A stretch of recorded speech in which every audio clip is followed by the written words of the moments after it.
When asked how long ago Paris was founded, most people would pick a date somewhere in the past few centuries. If they knew a bit more, they may say the 4th century. If they were pedantic, they may say it depends on your definition.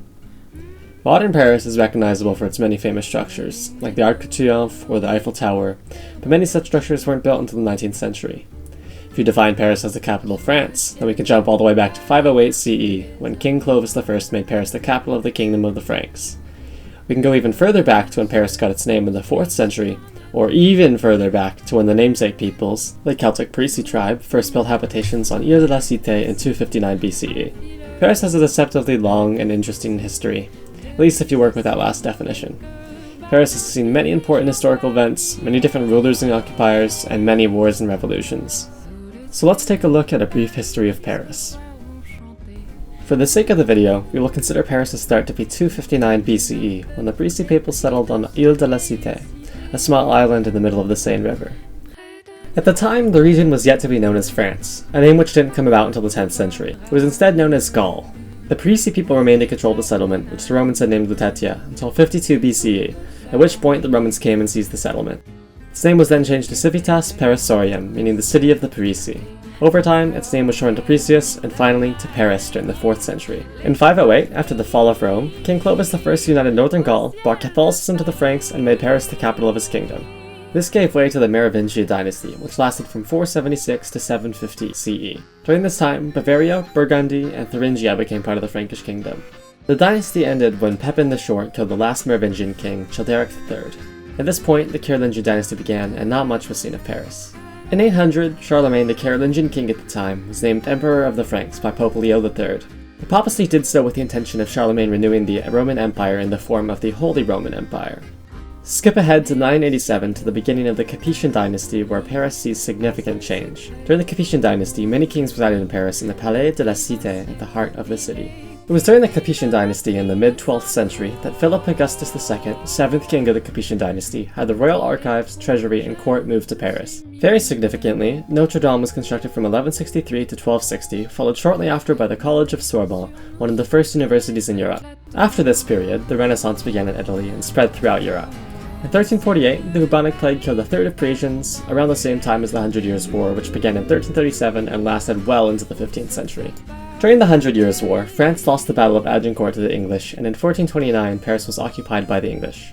The Parisians were treated well and accepted English rule due to a distaste for the current king, Charles VII.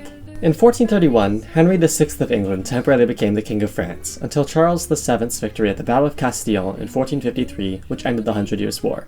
Paris was then recovered. In 1515, Francis I became King of France and moved the royal palace to Paris. He also invited Italian Renaissance artists, including Leonardo da Vinci, to Paris to bolster the artistic scene in the city. Paris truly expanded under the rule of Francis I, becoming the largest city in Western Europe, though the city planning was poorly handled, leading to severe architectural issues later on, which we will discuss shortly. Paris during this time became the educational center of France and grew their book publishing industry to be the largest in Europe. In the 16th century, the Protestant Reformation began when Martin Luther published his 95 Theses. This Reformation led to the French Religious Wars in 1562. This war was fought between the Orthodox Catholics and newly emerged Protestants and was eventually won by the Catholics in 1598, though Protestants gained certain protections. Jumping ahead to the 17th century, Paris has over 500,000 population and the Palais Royal is constructed. The 30 Years' War between the Roman Catholics and Protestants occurs across Europe, leading to the deaths of millions from 1618 to 1648, which caused heavy taxation and famine for Parisians. Towards the end of the century, Louis XIV moved the courts and the palace back to Versailles, despite his goal of making Paris into the New Rome. His lofty ambitions caused the city to expand quickly, but also caught the attention of William of Orange, the Protestant King of England at the time. This led to the 9 Years' War between England and France, due to their position as Protestant and Catholic respectively. The war caused even more taxation and famine, and the expansion of the city combined with lack of mapping and planning led to overcrowded streets, unclean environments, poor sewage systems, pollution, foul smells, and deaths throughout Paris.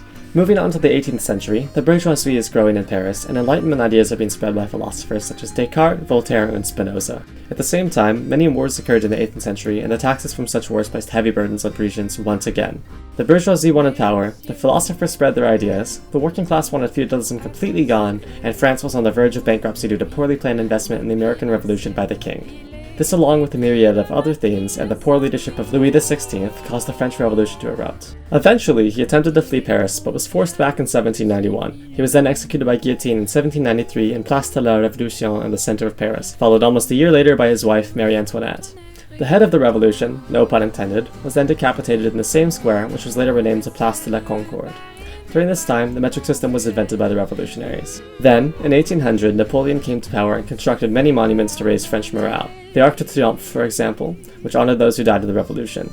He improved the sewage and water systems in the city and began construction of new roads in order to fix the overcrowding problem. He also installed gas lights throughout the city and standardized the numbering system for housing across Paris. At the same time, modern-style restaurants and cafes became popular throughout the city, numbering in the thousands. After Napoleon's defeat at Waterloo, Paris was occupied by hundreds of thousands of soldiers. Louis XVIII came to power and reversed many changes from the French Revolution in what was known as the Bourbon Restoration. At this point, the Industrial Revolution peaked in Paris and contributed to pollution throughout the city. Older houses also began falling apart and street conditions worsened, though public toilets were finally installed in order to combat the cholera outbreak that was occurring. The situation continued trending downward past Charles X's time and into Louis Philippe's reign as King of the French. Despite its initial popularity, his growing conservative ideals caused another revolution which put an end to his administration.